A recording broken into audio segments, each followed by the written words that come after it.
जय सिया राम दोस्तों, मैं नरेंद्र वर्मा आपका भक्ति सिटी चैनल में एक बार से फिर स्वागत अभिनंदन करता हूं।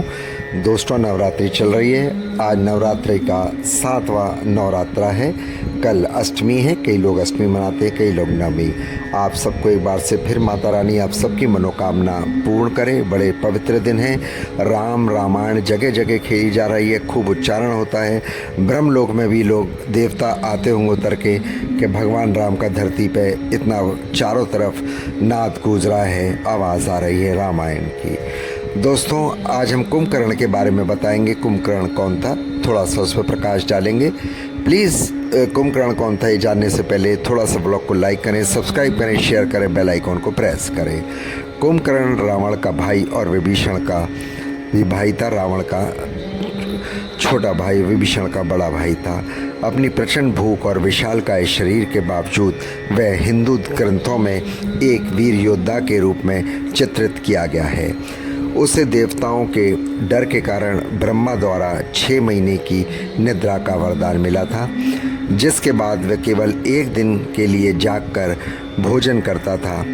राम के साथ युद्ध के दौरान उसे जगाया गया। कई हाथियों की गूंज, कई बहुत ज़्यादा शोर के बाद वह जागा और अंततः भगवान राम के लिए युद्ध के लिए वह तैयार हुआ। रावण को उसने समझाई, भाई ये नारायण है, मत कर। लेकिन भाई के आगे कुंभकर्ण की रावण के आगे कुंभकर्ण की एक न चली और अंत में वह राम से युद्ध करके मारा गया। आइए जानते कुंभकर्ण के बारे में।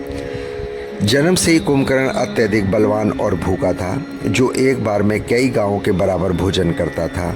उसके पिता के आदेश पर जब तीनों भाइयों ने तपस्या की, ब्रह्मा जी की, और ब्रह्मा जी प्रसन्न होकर उन्हें वरदान मांगने को कहा, तब इंद्र के कहने पर देवी सरस्वती कुंभकर्ण की जीभ पर बैठ गई। इसके बाद वह कुंभकर्ण इंद्रासन मांगने की जगह निद्रासन मांग लिया और 6 महीने सोने का वरदान उसको मिला। विस्तृत निद्रा ब्रह्मा ने कुंभकर्ण को 6 मास तक सोने का और एक दिन जागने के लिए वरदान दिया। इस एक दिन में जमकर भोजन करता था और फिर शेष 6 महीने के लिए सो जाता था। रावण का अनुरोध और कुंभकर्ण का वध। राम के साथ युद्ध में रावण को कुंभकर्ण की मदद की ज़रूरत पड़ी। उसे जगाया गया और जब उसने रावण के साथ युद्ध में जाना स्वीकार किया तो भगवान राम ने उसे युद्ध में मार दिया।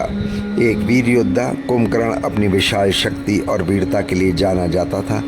राम और कुंभकर्ण के बीच युद्ध में रामायण का ये सबसे भयंकर युद्धों में से एक युद्ध माना गया है।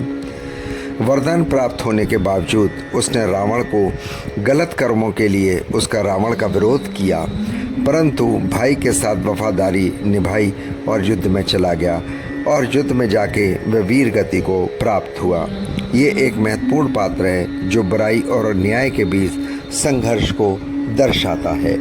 दोस्तों, हमें ये भी देखना चाहिए कि हमें बड़ा भाई यदि कुछ बात कह रहा है तो ये नहीं कि उसकी हर बात में, या हमारे बड़े कोई कह रहे हैं उनकी हर बात ठीक होगी।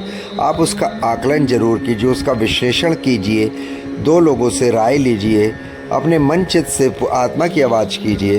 हालांकि कुंभकर्ण बड़ा वीर योद्धा था, बड़ा समझदार था। उसने राम जी को कई बार समझाया, भैया युद्ध मत कर, ये तो बहुत बड़ा पाप कर रहा है। लेकिन रावण पे तो कुछ और ही नशा था। कहते हैं ना, घमंड, जिस पे घमंड अहंकार आ जाए उसका सर्वनाश तय है।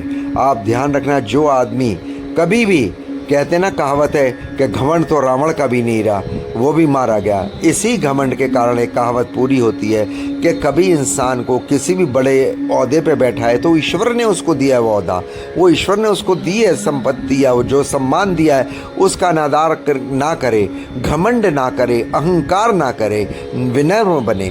श्री राम तीनों लोकों के भगवान थे, लेकिन उन्होंने विनम्रता नहीं छोड़ी। जिसने नम्रता छोड़ दी, विनम्रता छोड़ दी, वह आदमी आज भी और कल भी उसका सर्वनाश होगा। ये आप ध्यान रखना।